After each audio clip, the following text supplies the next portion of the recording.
Welcome to Hard Talk. I'm Stephen Sacker. Where does Israel's military assault on Gaza go from here? The signals are mixed. Diplomatic efforts to broker a ceasefire have intensified, as have IDF preparations for a big push into Rafah, where more than 1 million displaced Palestinians are sheltering. No matter what happens next, there is still no sign of a plan for what happens when the fighting, the death and the destruction do finally end. My guest is Ayalon, former chief of Israel's Shin security agency, now a fierce critic of the Netanyahu government. Is Israel fighting an unwinnable war?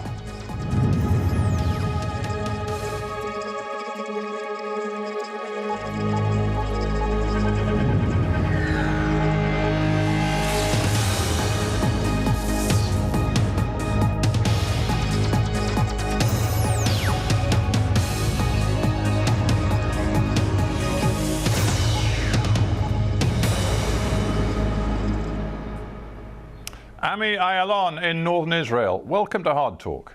Thank you for inviting me. Well, it's great to have you on the show, Mr. Ayalon. You have a long, distinguished career at the top of the Israeli security forces. Obviously, that ended some time ago. You've been watching Israel's military assault in Gaza from afar. Has it unfolded in the way you expected? It is, unfolded in the way I expected, but not in the way that I thought it should be. There is a huge tension between the way that I see this war and the way that the government define it. And the problem is, and I've said it from the very beginning, that this war is a war without any political goal. And what happens to this type of wars, that the war becomes the end and not the mean in order to achieve a better political goal. So the answer is yes and no. Isn't the strategic sort of aim to destroy Hamas as a fighting force and to completely eliminate it as a governing force in Gaza?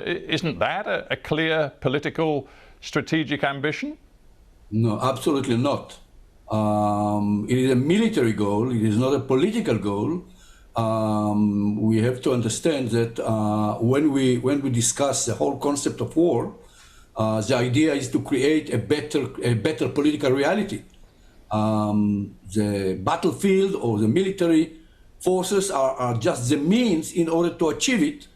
But what you mentioned, to dismantle Hamas and its military capabilities and its leadership, is an achievable military capability and achievable military goal, but it is just a military goal, it is not a political goal. Do you think that today's generation of military commanders, from the very top down, those in uniform, have their own doubts about the strategic goals they've been set by the political leadership, of course led by Prime Minister Netanyahu? Well, first of all, I have to remind to you and to the people who listen that I do not represent the state of Israel and probably not the people of Israel. But if you ask me, yes, I believe that all the generals, by the way, not only in Israel, I think that almost worldwide, I know that in America and in Britain, we know that in this type of war, which is a war between a state and an organization, we call it, low intensity or asymmetry or whatever we call it, hybrid war. We have to change the definition of victory. We are fighting two types of wars in two dimensions. One is a military war, is a battlefield, and this war should have a military, military means. If I may, let me come in here and ask you just a very simple question. I mean, this war will not go on forever. Wars do end. When it No. ends, do you believe... Not this war. Not this war? Not this war. This war will not end. This war is not exactly a war. It is something between, when we say hybrid, the real meaning is it's between crime and what we used to see in war. But let me finish my thoughts. So you're saying it's not Yes. a war. It's not a war as we think of them in the traditional sense. But Right. if I accept your premise that it isn't necessarily going to end, is it day by day, week by week, as we see the civilian death toll rise, as we see talk of famine in Gaza, is it strengthening or weakening Hamas? It's strengthening Hamas because we do not understand that there is a huge gap between our major achievement in the battlefield, and in the battlefield we are winning every day. If we measure military winning by the number of military structure and command centers and how many warriors or Hamas terrorists are we killing, we are winning the war. But the real victory will not be achieved in the military battle. In the military battle, it is on the other dimension, because the war against terror is a war against an idea, and there is no way to destroy or to defeat an idea by the use of military power. So there is most times it is totally different. It is totally the opposite. Right. The more power you use, deeper are the roots of this ideology within the society. So today, Hamas is increasing his popularity and his influence within the Palestinian society, within the Arab society, and within the Muslim society. You know, and I know, that the International Court of Justice is already hearing a case brought by South Africa under the Genocide Convention.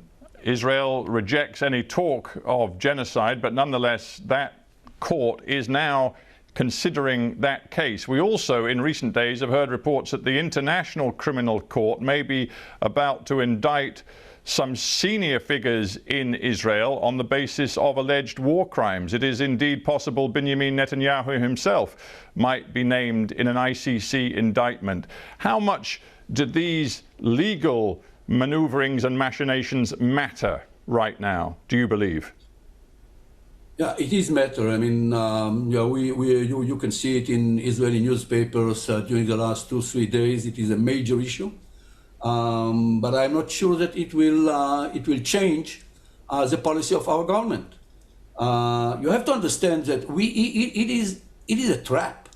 On one hand, we, after the 7th of October, the horror, the violence, the way that Hamas terrorists celebrated, I don't know, I'm not sure that I have the English vocabulary in order to describe what we saw, and it will take us here to understand what happened to us on the 7th of October. So we had to respond, because the reality in which Hamas are leading more than 2 million Palestinians on one side of the fence, and we are living on the other side, is not acceptable anymore. Right, but as I understand it, you've just said something important. You've tried to capture the horror of what happened to Israel on October 7, and there's no doubt that Israelis were obviously traumatized by that and remain so. But you also right now are saying it would be entirely wrong for Israeli forces to go into Rafah, where it is believed that senior Hamas commanders, and quite possibly Yahya Sinwar himself, who appears to have been the mastermind of October 7, are hiding in the tunnels. You say, no, we shouldn't push with full force into Rafah. You also say that, there should be a prolonged ceasefire, that prisoner releases should be organized to get the hostages out of Gaza, the Israeli hostages, of whom we believe there's still more than 100. And you say that as part of a deal, Marwan Barghouti, who's been in prison for so many years now, should be released back into the West Bank. Wouldn't your approach be handing a clear victory to Hamas? No, totally not. We have to understand that the only way to defeat Hamas, Hamas is an ideology with organization. The military wing of Hamas, Azadin al-Qassam, is only the military wing of this ideology. In order to defeat the ideology, we have to present a better ideology. We are fighting in a war of ideas. And the only way to defeat the horror, the violence, and the concept, the ideology of Hamas, which is to create a Muslim state, that the Sharia is the constitution, which is not acceptable by the majority of the Palestinians, is to present a better political horizon for us and for the Palestinians, which is the future of two states living side by side. So unless we shall do it, it is not important. It will not help us if we shall kill all the Hamas leaders, if we shall kill all the Hamas activists on the day after. 2 Palestinian children will take knives and will do everything in order to kill an Israeli or a Jew. But if I may say so, Mr. Ayalon, your idea of the only way out of this, which is the two-state solution, it's the idea that drove Peres and Rabin and Arafat to the Oslo Accords in the early 1990s. It was the dream to live side by side in coexistence, and that dream conclusively died. You are trying to resuscitate something which is dead. No, it's not. It's not. You just have to listen to the American president. You have to listen to all the European leaders. You have to listen to all the Arab leaders. You have to read the Arab Peace Initiative. So it is dead only among us in Israel. It is the only living concept of the world. It is acceptable by China, by Russia, by all the political, community worldwide. So we did not give ourselves the answer why it didn't work. Yes, it didn't work. But it is because we did many mistakes and Palestinians did many mistakes, and we do not analyze, we do not try to understand what were the mistakes. The last prime minister who really tried to achieve a viable solution was Ehud Olmert. And he was sent to jail because of corruption. Yeah, but he was very close. The thing is, Mr. Ayalon, you speak with the authority of a very senior member of the security elite, but you don't speak as a guy who appears to have the Israeli public on his side. If you look at all of the polling of Israelis since October 7th, overwhelmingly majorities show opposition to any notion of an independent Palestinian state. Mr. Netanyahu is clearly opposed to it. His entire cabinet is opposed to it. No. What do you mean, totally no? wrong. No, you are totally wrong. Since the 7th of October, in all our polls, and I am mentioning not all of them. We have a poll of about 2 months ago that says that 83% of the Israelis want to see or even demand to see a border between us and the Palestinians. So if it will come, it is not because they join the Zionist movement or because we love Palestinians or we believe that they deserve something. It is because we decided that the option of one state, because we hate so much one another. So this is but one Mr. poll. Ayalon, another poll. Nearly 750,000 Jewish Israelis live beyond this wall that you are imagining as the border between an Israel Right. and a Palestinian state. And there is no Israeli government on earth which appears to have the intent or the will or the capacity to remove those Jewish just settlers. a moment. First of all, if you read the last agreements that were not signed between Ehud Olmert as the prime minister and Mahmoud Abbas as the Palestinian president, the idea is that the border will be based on the lines, green lines, lines of 1967, and with exchange of territories. So more than 80% Yeah. of the Israeli Jews who are living in settlements not far from the borders will be living in the state of Israel as a result of this exchange of territories. And Yeah, in well, addition, I know this is the plan. I know, Mr. Ayalon, this is the plan you've worked on with Palestinians like Sari Nusaybi many years ago. I'm not working in anything. This is a plan that was accepted by all the Arab League states in the Arab Peace Initiative. It was agreed between Ehud Olmert as the prime minister and Mahmoud Abbas as the president of the Palestinian Authority. And in addition, they were ready to discuss even the status and the number of the settlers who will decide, who will prefer to stay in Palestine once Palestine will be created. See, Mr. Netanyahu doesn't frame the current security challenge facing Israel as a challenge about the Palestinians. He does say that if a Palestinian state would be a fundamental threat to Israeli security, but what he frames it as is part of a much bigger picture existential struggle with Iran.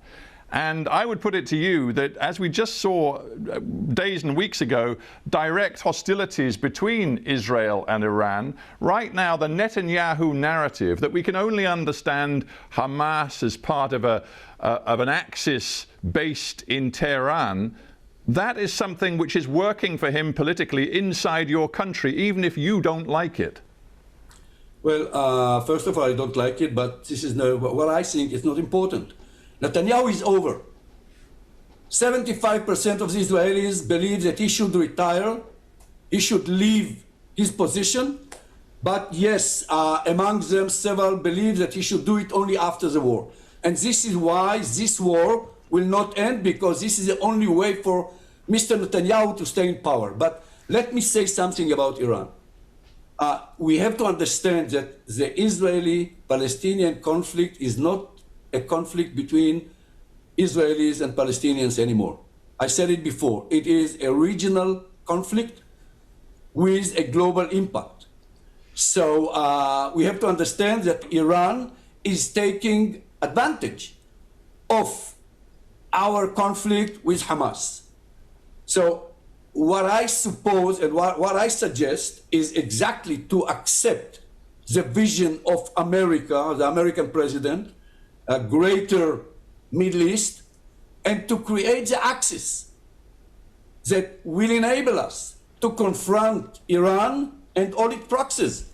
Houthis in the south, Hezbollah in the north, and Hamas wherever it is. Isn't that, so this is the only way for Israel to maintain our security and identity as a Jewish democracy. Isn't there another... Because in order to do it, we have to be majority in our state.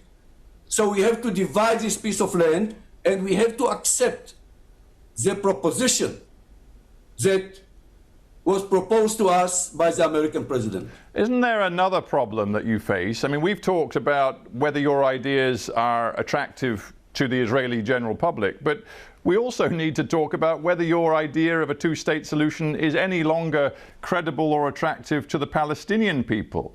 And it is interesting to me that, again, polls taken since October 7 across the West Bank and Gaza suggest a rise in support for Hamas, but a complete loss of confidence in the viability of a two-state solution. And there are many Palestinians who would point to people like you and say, it's all very well Mr. Ayalon saying we have to return to this two-state solution, it's the only option we have.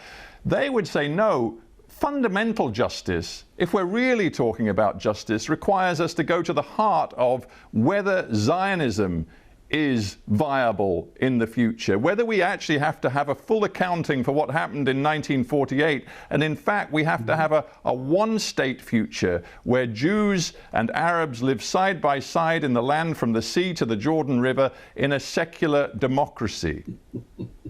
Why are you laughing? No, this is a British kind of thought, or at least Western. You have to understand that Judaism and Islam never were able to separate religion from statehood, from nationalism. This is part of our identity. We are not like the like the Christians who fought for I don't know how many hundreds of years, killing I don't know how many millions in the wars between the church and the kings or whatever. Right, but even if you think it's impossible to imagine a unitary state where Jews and Arabs live peacefully. Because I see, you know, but when Huntington during the 90s came with the idea of war, of clashes between civilizations, it was very simplistic, too simplistic. What we see today is clashes within civilizations. In the Middle East, in order to understand the Middle East, you have to understand that the major conflict in the Middle East is not the Israeli-Palestinian conflict. It's a conflict between the Shia and the Sunni. And we saw what happened in Afghanistan, in Iraq. We see what happened in Lebanon. They are killing each other, or in Syria. The Israeli-Palestinian conflict has nothing to do there. People here in the Middle East are killing each other.